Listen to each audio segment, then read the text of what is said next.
அனைவருக்கும் வணக்கம். நாம பாலிட்டி 500 சீரிஸ் பார்த்துட்டு இருக்கோம். இந்த கிளாஸில் கொஸ்டின் நம்பர் 171லேருந்து 180 வரைக்கும் பார்க்க போகிறோம். த budget in the addition to ordinary estimate of income and expenditure for a one financial year also contains various grants. In this context, which of the following statement is correct about excess grant ன்னு சொல்கிறாங்க.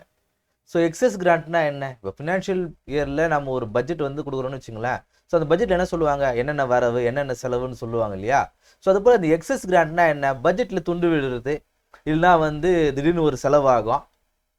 கரெக்டாக இப்போ நம்ம வீட்லேயே செலவுக்குன்னு சொல்லிட்டு வைப்போம். இவ்வளோ இப்போ வீட்டு வாடகை கொடுக்கணும், மளிகை சாமானுக்கு இவ்வளோ அப்படின்னு சொல்லிட்டு கொடுப்போம். வருமானம் இவ்வளோ வந்துச்சு, இவ்வளோக்குலாம் செலவு வச்சுருக்குறோன்னு நம்ம வச்சுருப்போம். இதே நேரத்தில் ஹாஸ்பிட்டல் செலவு அப்படின்னு சொல்லிட்டு ஒரு செலவு எடுத்து வைப்போம், தனியாக ஒரு செலவு எடுத்து வைப்போம். அதுபோல் திடீர்னு ஒரு சொந்தக்காரங்களுக்கு யாராவது ஒரு கல்யாணம் நடக்கும், அந்த நேரத்தில் அவங்களுக்கு மொய் வச்சே ஆகணும். ஸோ இது மாதிரிலாம் எக்ஸஸ் கிராண்ட் அப்படின்னு சொல்லுவாங்க. ஸோ அது போல் கவர்மெண்ட்டுக்கும் நிறைய எக்ஸஸ் கிராண்ட் இருக்கும். திடீர்னு ஏதோ ஒரு ஃப்ளட்டு ஒரு டிசாஸ்டர் வரும், இல்லை திடீர்னு ஒரு பிரச்சனைகள் வரும். இந்த மாதிரி எல்பிஜி கிரைசிஸ் மாதிரி ஒரு கிரைசிஸ் வரும். இப்போ பாருங்கள், அதுக்காக இந்த டேக்ஸ் எல்லாம் குறைக்கிறோம் அப்படின்ற மாதிரி சொல்லிட்டு இருக்கிறாங்க. ஸோ இந்த மாதிரி எக்ஸஸ் கிராண்ட் அப்படிங்கிற அந்த விஷயம் வருதுன்றாங்க. அதை பற்றி ஒரு 2 ஸ்டேட்மெண்ட் கொடுத்துருக்காங்க. எக்ஸஸ் கிராண்ட்னா என்ன, எக்ஸஸ் கிராண்ட்னா என்ன, சப்ளிமெண்ட்ரி கிராண்ட்னு இருக்கும், அடிஷனல் கிராண்ட்னு இருக்கும், இப்படி நிறைய கிராண்ட்ஸ் இருக்கும். ஸோ இதை பற்றி தான் கேட்டிருக்காங்க. சிம்பிளான கேள்வி தான் கேட்டிருக்காங்க. ஒரு ஸ்டேட்மெண்ட் இதில் எது சரின்னு கேட்டிருக்காங்க. It is granted when money spent on any service during a financial year exceed the amount granted for that service in the budget of the year. So இது என்ன அப்படின்னா, ஒரு ஃபினான்ஷியல் இயரில் இதுக்காக ஒரு மணியானது ஒரு பர்டிகுலர் சர்வீஸுக்காக ஒரு மணியானது ஸ்பெண்ட் பண்ணியிருப்பாங்க. ஸோ ஆனால் அந்த மணியை விட அதிகமாக போயிடுச்சு அப்படின்னா, ஒரு ஃபினான்ஷியல் இயரில் இப்போ ஹாஸ்பிட்டல் செலவுன்னு சொல்லிட்டு ஒரு 1000 ரூபாய் எடுத்து வச்சுருப்போம், ஆனால் 1500 ரூபாய் ஆகிட்டு இருக்கும். ஸோ இந்த எக்ஸ்ட்ரா இருக்கக்கூடிய அந்த 500 ரூபாய் தான் எக்ஸஸ் கிராண்ட். சரிங்களா? ஸோ இந்த ஸ்டேட்மெண்ட் சொல்கிறாங்க, இதுவும் சரிதான். Before it submitted to Lok Sabha for voting, it has to approved by public accounts committee of India. நிறைய கமிட்டி இருக்கலாம் பார்லிமெண்ட்டில். ஸோ அது போல் இந்த மாதிரி ஒரு எஸ்டிமேட் போட்டு வச்சுருந்தோம். 1000 ரூபாய்ன்றது 1500 ரூபாய் ஆகிடுச்சு. இந்த 500 ரூபாய்க்கு இப்போ நீங்கள் அப்ரூவல் கொடுக்கணும் அப்படின்னா, லோக்சபாவில் அந்த அப்ரூவல் போகிறதுக்கு ஓட்டிங் போகிறதுக்கு முன்னாடி, அதுக்கான அலாட் பண்ணுறதுக்கு முன்னாடி இந்த பப்ளிக் அக்கௌண்ட்ஸ் கமிட்டி அதை அப்ரூவ் பண்ணணும். சரி, ஓகே, இது நியாயமான ஒரு செலவு தான், இதை அப்ரூவ் பண்ணலாம் அவங்க சொன்னது பிறகு தான் லோக்சபாவில் அது ஓட்டிங் எடுத்து ஸோ அந்த கன்சாலிடேட்டட் ஃபண்ட்லேருந்து அமௌண்ட் எடுப்பாங்க. சரி, புரிஞ்சுதா? ஸோ இதுவும் சரிதான். ஸோ 2 ஸ்டேட்மெண்ட் தெரியும். இந்த எக்ஸஸ் கிராண்ட்னா என்னன்னு கொடுத்து 2 கேட்டிருக்காங்க. ஸோ இது ரெண்டுமே சரிதான். Option C, both 1 and 2 is the right answer.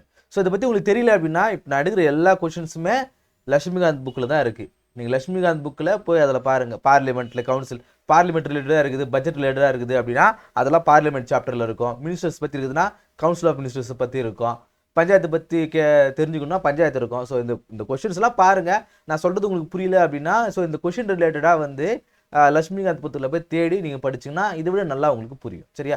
லட்சுமிகாந்தோ இல்லை நீங்கள் வச்சுக்கிற எந்த புக்காக இருந்தாலும் எல்லாம் ஒன்று தான், எல்லாம் ஒரே விஷயங்கள் தான் சொல்ல போகுது. அதனால் அந்த புக்கு இல்லையே நான் என்ன பண்ணுறது அப்படின்லாம் ஒரி பண்ணாதீங்க. எப்பவுமே சோர்ஸஸ் முக்கியம் கிடையாது, நாம் எப்படி படிக்கிறோம் அப்படிங்கிறது தான் முக்கியம். அதனால் எல்லா சோர்ஸுமே நல்ல சோர்ஸ் தான்.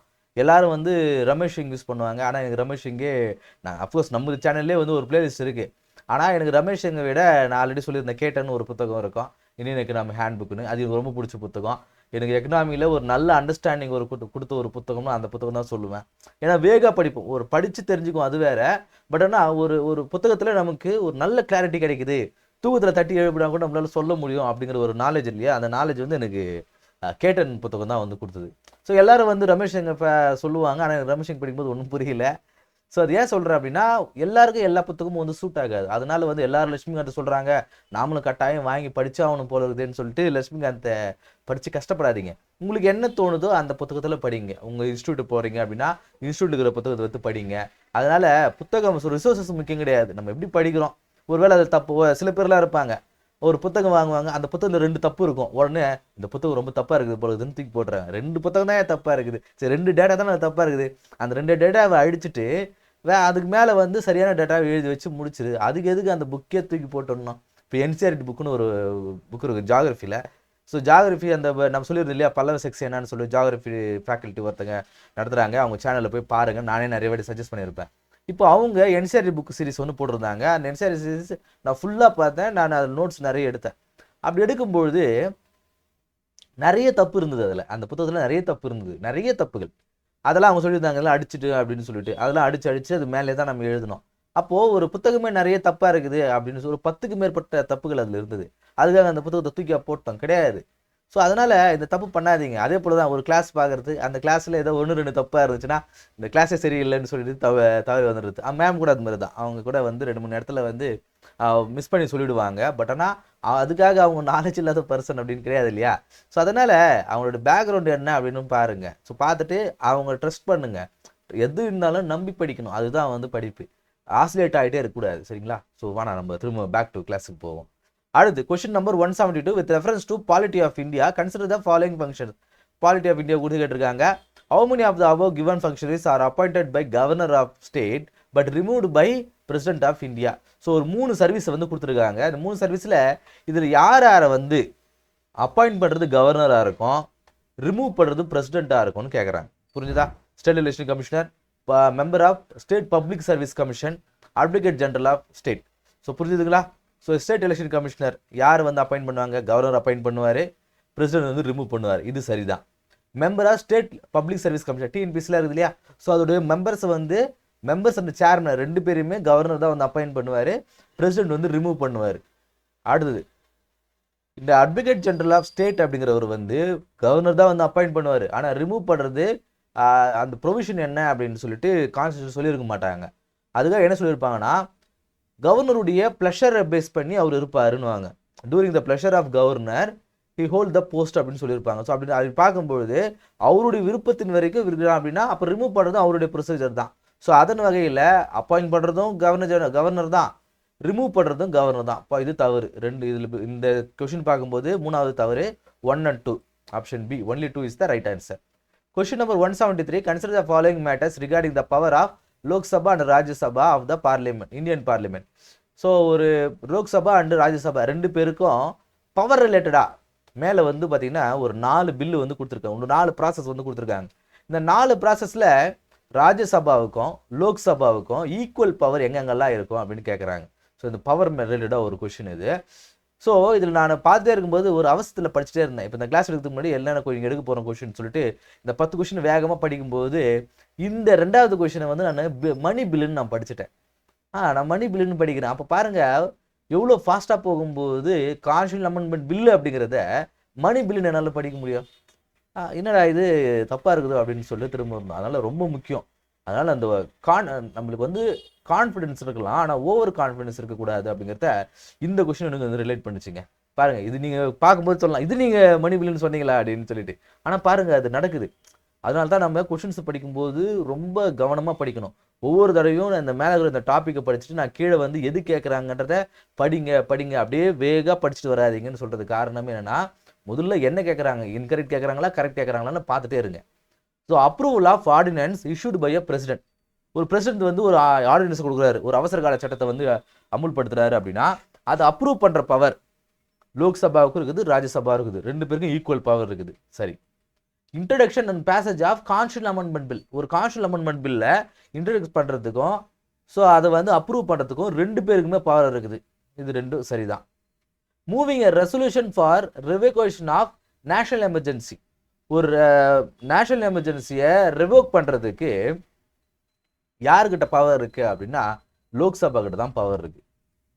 இங்கே என்னென்னா அல்டிமேட் பவர் யாருக்கிட்ட அதிக பவர் இருக்குது, ரிலேட்டட் பவர் அப்படின்னு பார்க்கும்போது லோக்சபா கிட்ட தான் இருக்குது. அப்போ என்னடா ஈக்குவல் பவர் கிடையாது. அடுத்து ரிமூவல் ஆஃப் வைஸ் பிரசிடென்ட்னு பார்க்கும்போது ஒரு வைஸ் பிரசிடென்ட்டை ரிமூவ் பண்ணுறோம் அப்படின்னா அதுக்கான அந்த பவர் அப்படிங்கிறது அஃப்கோர்ஸ் அதில் ரிமூவ் ஆகிட்டு இங்கே வரும்னு வச்சுங்களேன். பட் ஆனால் மெஜாரிட்டிக்கு இங்கே பாருங்க முக்கியமான வார்த்தைனா ஈக்குவல் அப்படின்னு கேட்குறாங்க. ஈக்குவல் அதுதான் ரொம்ப முக்கியமான ஒரு விஷயம். நம்ம படிக்கலாம் அங்கே இந்த பில் இங்கேயும் வருது நம்ம யோசி, அப்படி கிடையாது. ஈக்குவல் பவர் கேட்குறாங்க. ஸோ சில நேரங்களில் இந்த ராஜ்யசபாவுக்கும் லோக்சபாவுக்கும் ஈக்குவல் பவர் இருக்கும். சில நேரங்களில் கொஞ்சம் போகும், ஒரு ப்ரொவிஷன்ஸில் லோக்சபா மேலே போகும், ராஜ்யசபா கீழே வரும். சில நேரங்களில் லோக்சபாவுக்கு மட்டுமே பவர் இருக்கும். சில இடங்களில் லோக்சபாவுக்கும் ராஜ்யசபா அதிகமாக இருக்கும், லோக்சபா கொஞ்சம் கீழே இருக்கும். ஸோ இப்படி மாறி இருக்கும். இங்கே கேட்குறது equal power. So removal of vice president அப்படிங்கிறது ஈக்குவல் பவர் கிடையாது.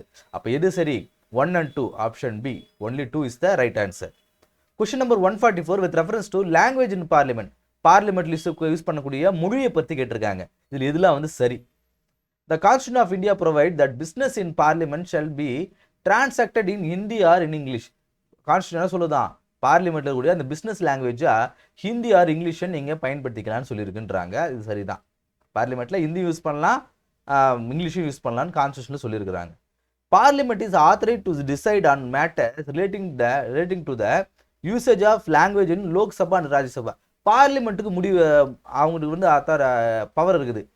பார்லிமெண்ட்டில் ராஜ்யசபாலையும் லோக்சபாலையும் எந்த மொழியில் பேசணும் அப்படிங்கிறத ஆத்தரைஸ் பண்ணக்கூடிய அந்த பவர் ஆனது பார்லிமெண்ட் தான் இருக்குது. நாளைக்கு வந்து ஹிந்தி தான் பேசணும்னு பார்லிமெண்ட் முடிவு பண்ணிட்டாங்க அப்படின்னா பார்லிமெண்ட்டில் ஹிந்தி தான் பேசி ஆகணும். ஸோ அப்போது இது ஸ்டேட்மெண்ட்டும் சரிதான். The constitution empowers the presiding officer of house to permit a member to address the house in is mother tongue. So அங்கே அவருடைய விருப்பம் இருக்குது இல்லையா. ஸோ ஃபண்டமெண்டல் ரைட்ஸ் அப்படின்னு பார்க்கும்போது அவங்ககிட்ட அஃப்கோர்ஸ் இல்லை, பட் ஆனால் அவங்களுக்கு அந்த பவர் இருக்குது. கான்ஸ்டியூஷன் என்ன சொல்லுதுன்னா, ஒரு ப்ரெசிடிங் ஆஃபீஸராக இருக்கார், ஒரு ஸ்பீக்கரோ இல்லை ஒரு சேர்மனோ, அவரு பர்மிட் பண்ணால் அங்கே இருக்கக்கூடிய மெம்பர் ஆனவங்க அவங்களுடைய மொழியிலே வந்து பேசலாம், அதுக்கு வந்து அவருக்கு பவர் இருக்குன்றாங்க. ஸோ இதுவும் வந்து சரிதான். ஸோ மூணுமே வந்து சரி. Option D 1, 2, 3 is the right answer. Question number 175, consider the following condition. ஒரு 4 கண்டிஷன் கொடுத்துருக்காங்க. As per the constitution under how many of above conditions the governor of state is obligated to reserve a bill for president consideration in India. So என்ன சொல்கிறாங்க, கீழக்கூடிய இந்த 4 கண்டிஷன்ஸில் எந்த நேரத்தில் governor இந்த obligated அப்படிங்கிறது ரொம்ப முக்கியமான விஷயம். ஆப்ளிகேட்டட்னா கட்டாயமாக இந்த வார்த்தை ரொம்ப முக்கியம். கட்டாயமாக பிரசிடென்ட்டுக்கு ஒரு பில்லு வந்து சப்மிட் பண்ணணும், ரிசர்வ் பண்ணி வைக்கணும். ஸோ உங்களுக்கு தெரியும், கவர்னர் வந்து ஒன்று ஒரு பில்லு வருது, ஸ்டேட் லெஜிஸ்லேஷன் ஒரு பில்லு வருது அப்படின்னா அதை வந்து இவர் அசன் கொடுக்கலாம், இல்லை என்ன பண்ணலாம், சில சேஞ்சஸை வந்து பண்ணுங்கன்னு சொல்லிட்டு திருப்பி அனுப்பலாம், இல்லை பிரசிடென்ட்டுடைய கன்சிடரேஷனுக்கு அவருக்கு அனுப்பி வைக்கலாம்.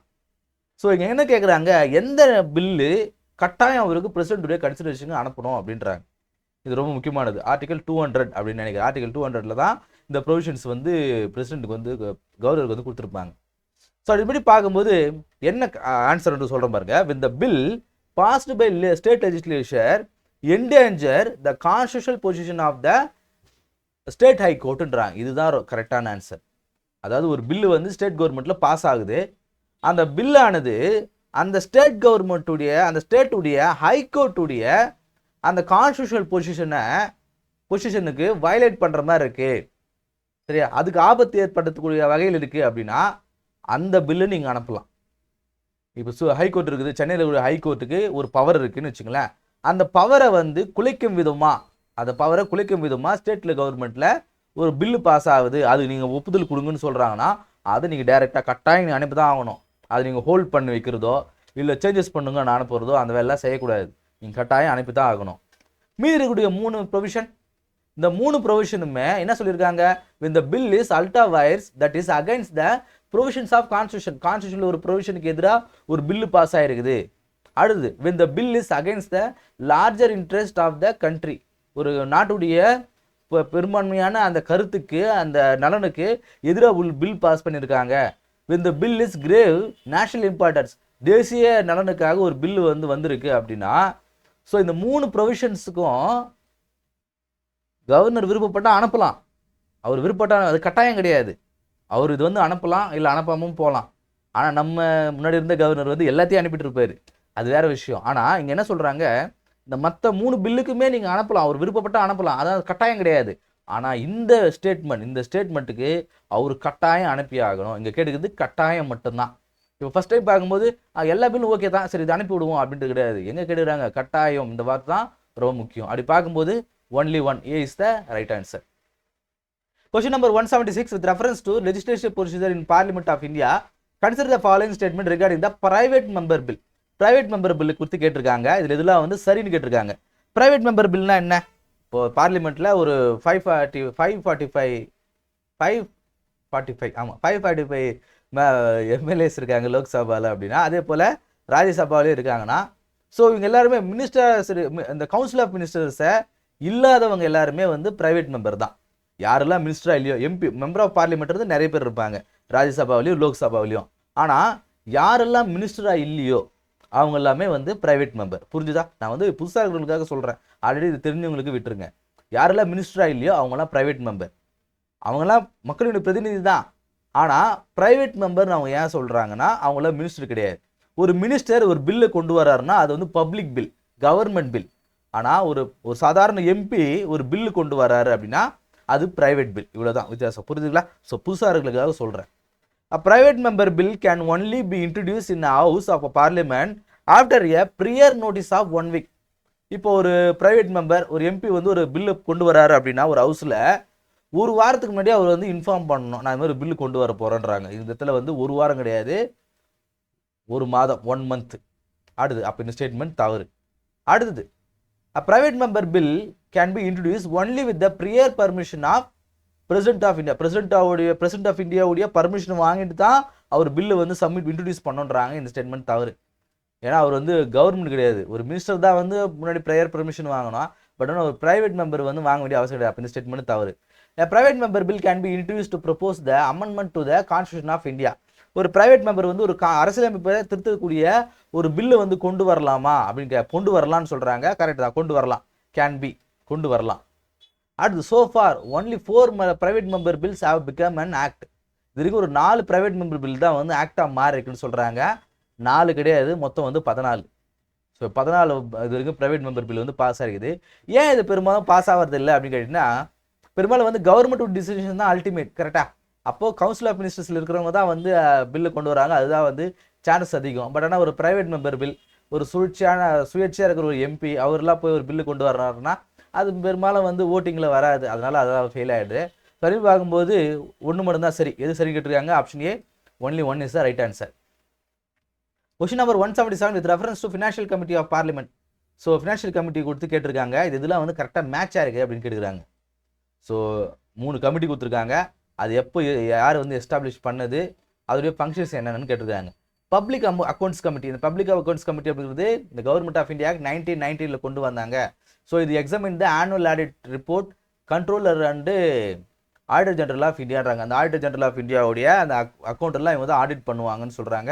இந்த ஸ்டேட்மெண்ட் சரி தான். ஸோ இது நேமும் கரெக்ட் தான், எஸ்டாப்ளிஷ் பண்ணதும் கரெக்ட் தான், ஃபங்க்ஷனும் கரெக்ட் தான். Estimate committee establishment on the recommendation of Krishnan Menon committee. Krishnan Menon கமிட்டியால் இந்த எஸ்டிமேட் கமிட்டி உருவாகுதுன்னு சொன்னாங்க. இவங்களுடைய வேலை என்னன்னா, suggest the alternative policy in order to bring the about efficiency and economy in the administration. ஒரு பாலிசி கொண்டு வராங்க, அந்த பாலிசியுடைய பெட்டரான ஒரு பாலிசியை இவங்க எஸ்டிமேட் பண்ணுறது தான். இப்போ ரோடு போகிறதுக்கு ஒரு கான்ட்ராக்ட் கொண்டு வராங்கன்னா அதோட கம்மியாக போடலாம் அப்படிங்கிற அந்த எஸ்டிமேஷன் கொடுக்குறதுலாம் வந்து இந்த கமிட்டியோட வேலைன்னு சொல்கிறாங்க.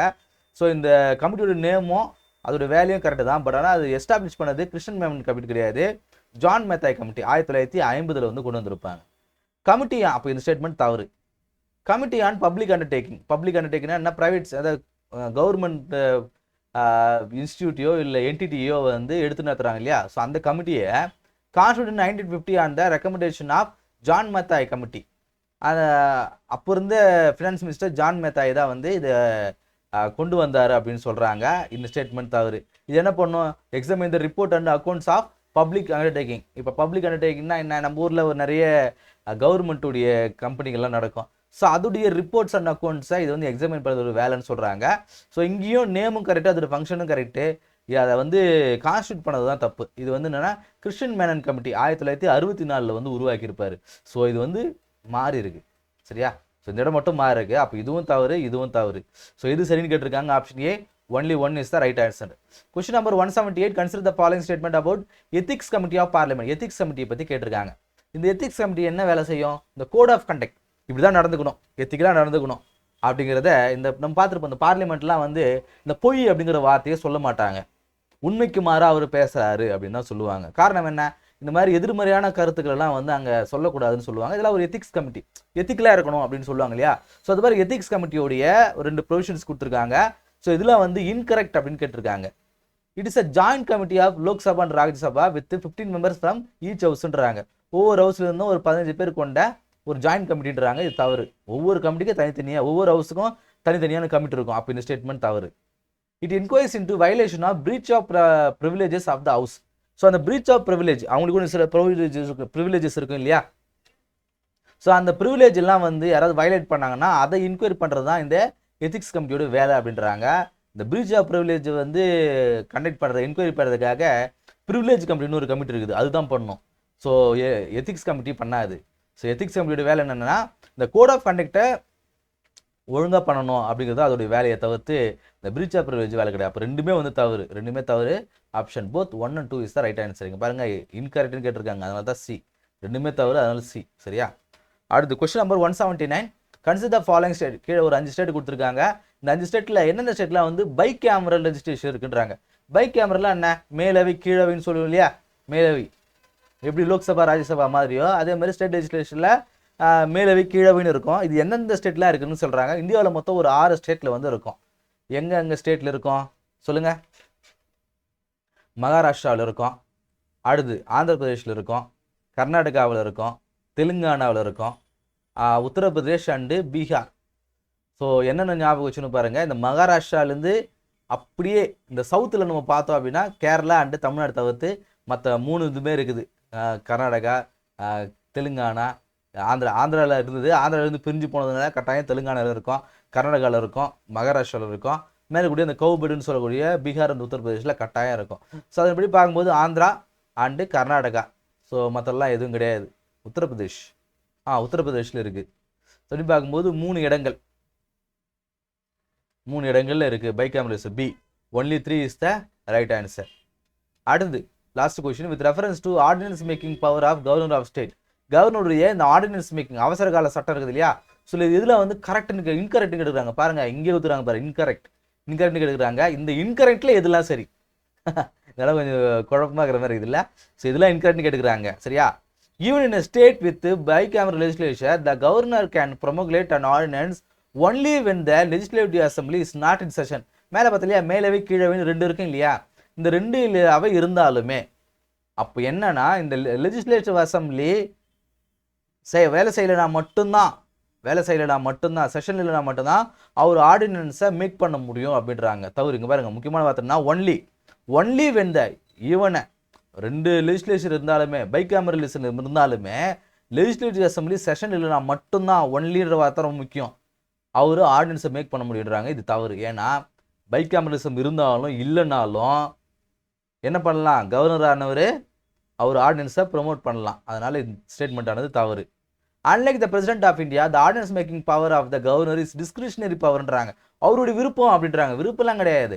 Agent advice of the council of minister தான். சரிங்களா? இது டிஸ்கிரிஷனரி பவர்லாம் கிடையாது. அப்போ இந்த ஸ்டேட்மெண்ட்டும் தவறு தான். அவர் விருப்பத்தின் பேரில் எந்த ஒரு அவசர கால சட்டத்தையும் அவர் பிறப்பிக்கலான்றாங்க. இது தவறு தான். The governor needs prior permission from the president to promulgate an ordinance in certain cases. Governor வந்து சில இடங்கள்ல ஒரு ஆர்டினன்ஸை கொடுக்குறாரு அப்படின்னா அதுக்கு முன்னாடி பிரசிடென்ட் கிட்ட சில இடங்கள்ல பர்மிஷன் வாங்கணும்ன்றாங்க. மொத்தம் 3 இடத்துல வந்து சொல்லுவாங்க. என்னென்ன இடம்? இப்போ பிரசிடென்ட் வந்து ஆல்ரெடி ஒரு சட்டம் வந்து பிரசிடென்ட்டாக ஒரு விஷயம் கொடுத்துருக்காரு, ஒரு சட்டம் ஏற்றிருக்காரு, அந்த கவர்மெண்ட் மேலே ஒரு ப்ரொவிஷன் இல்லை அப்படின்னா அந்த ப்ரொவிஷன் சார்ந்து நான் ஒரு சட்டம் ஏற்றாரு கவர்னர்னா அப்போ வந்து நீங்கள் கேட்கலாம். இப்போ உதாரணத்துக்கு நான் சிம்பிளாக சொல்கிறேன். இப்போ ஆண்களுக்கு வந்து பஸ்ஸில் வந்து ஃப்ரீயாக வந்து போகக்கூடாது அப்படிங்கிறது வந்து கவர்னர் வந்து ஒரு சட்டம் போட்டிருக்காரு. இது பிரசிடென்ட் வந்து ஒரு சட்டம் கொடுத்துருக்காரு தமிழ்நாட்டுக்கு. இப்போ என்ன பண்ணுறாரு கவர்னர்? என்ன பண்ணுறாரு? அது சார்ந்து ஒரு சட்டம் ஏற்றுறாரு. என்ன அப்படின்னா ஆண்கள் வந்து சிட்டியில் போகிற பஸ்ஸில் மட்டும் ஃப்ரீயாக போகலாம், இந்த ஸ்டேட் ஹைவேஸில் போகிறதெல்லாம் ஃப்ரீயாக போக வேணாம் அப்படி ஒரு ப்ரொவிஷன் ஏற்றாருன்னு வச்சுக்கேன். அதுக்கு வந்து பிரசிடென்ட் கிட்ட அவர் அப்ரூவல் வாங்கணும். சார் நீங்கள் வந்து யாரும் போகலான்னு சொல்லிக்கிறீங்க, ஆனால் நான் வந்து சிட்டிக்குள்ளே மட்டும் ஆண்கள் ஃப்ரீயாக போகலான்னு சொல்லியிருக்கிறேன், இதுக்கு உங்கள் ஒப்புதல் தேவைன்னு வாங்கணும். 1. 2வது, ஆல்ரெடி இது மாதிரி ஒரு சட்டம் வந்திருக்குது. ஸ்டேட் லெஜிஸ்லேஷன் வந்து இந்த மாதிரி ஆண்கள் வந்து அதை விட்டுருங்க, ஸ்டேட் வந்துருக்குது. இது வரைக்கும் 14 வயசுக்கு கீழே இருக்கக்கூடிய பிள்ளைகளும் வந்து பஸ்ஸில் ஃப்ரீயாக போகலாம் அப்படி ஒரு சட்டம் வந்து ஸ்டேட் லெஜிஸ்லேஷன் எழுதிருக்காங்கன்னு வச்சுக்கேன். அதை ஆல்ரெடி கவர்னர் என்ன பண்ணுறாரு? கவர்னர் வந்து பிரசிடென்ட்டுக்கு வந்து அனுப்பிட்டுருக்காரு. அப்போ அது அவருடைய கட்டுப்பாட்டில் இருக்குது இல்லையா? இப்போ அதை சார்ந்து நீங்கள் வந்து ஒரு சட்டம் வந்து ஏற்றக்கூடாது. சரியா? இப்போ அதை சார்ந்து ஒரு சட்டம், ஏன்னா ஆல்ரெடி அவருடைய டேபிள் இருக்குது. இப்போ ஏற்றும்போது அவர்கிட்ட கேட்கணும். ஆல்ரெடி உங்கள் டேபிள் இருக்குது, இருந்தாலும் நான் ஒரு சட்டம் ஏற்றலான்னு இருக்கிறேன். அகைன் 14 வயசுக்குள்ளே இருக்கிற பசங்க வந்து எங்கேயும் போகக்கூடாதுன்னு போகலாமான்னு கேட்டிருக்காங்க. நீங்கள் உங்கள் டேபிள் இருக்குது. இப்போ நான் என்ன பண்ணுறேன்? அதே மாதிரி குழந்தைகள் வந்து சிட்டிக்குள்ளே மட்டும் ஃப்ரீயாக போகலான்னு ஒரு சட்டம் ஏற்றுறேன், இதுக்கு உங்கள் பர்மிஷன் கொடுங்க அப்படின்னு கேட்கலாம். அந்த ஒரு இதில் கேட்கலாம். 3வது, ஆல்ரெடி கவர்னர் என்ன பண்ணியிருக்காரு? ஒரு பில்லு போயிருக்குது, அதை வந்து ரிஜெக்ட் பண்ணி அனுப்பிட்டுக்கிறாரு. திரும்ப அதை ஆல்டர்னேட் பண்ணி ஒரு பில்லு அனுப்புகிறோம். அப்போ அந்த ஆர்டினேட் பண்ணி கவர்னர் வந்து ஒரு ஆர்டினன்ஸ் போடலாம் அப்படின்னா அவர் நீங்கள் ஆல்ரெடி ரிஜெக்ட் பண்ணிட்டீங்க சார், அதில் ஒரு சில சேஞ்சஸ் ஏற்படுத்தி நான் இப்போ கொடுக்க போகிறேன், அதுக்கு உங்கள் பர்மிஷன் வேணும் அப்படின்னு கேட்குறாங்க. இந்த 3 இடத்துல அவர் பர்மிஷன் வாங்கலான்றாங்க. அப்போ இந்த ஸ்டேட்மெண்ட் வந்து சரி. ஸோ இங்கே எது வந்து இன்கரெக்ட்னு கேட்டிருக்காங்க, 1 and 2 இல்லை இன்கரெக்ட். அப்போ option A 1 and 2 is the right answer. So இந்த கிளாஸில் பாலிட்டி இல்லாமல் ஒரு 10 கொஷின் பார்த்தோம், ரொம்ப லென்த்தாக போயிடுச்சோ. ஸோ அடுத்த கிளாஸ் இல்லாமல் இந்த கொஸ்டின் உங்களுக்கு யூஸ்ஃபுல்லாக இருந்து நினைக்கிறேன். அடுத்த கிளாஸ் சந்திப்போம். நன்றி. இந்த கொஸ்டின் எல்லாமே லட்சுமிகாந்தில் இருக்குது, இந்த ப்ரொவிஷன்ஸ் எல்லாமே ஒரு வாட்டி படிங்க. சரியா? நன்றி.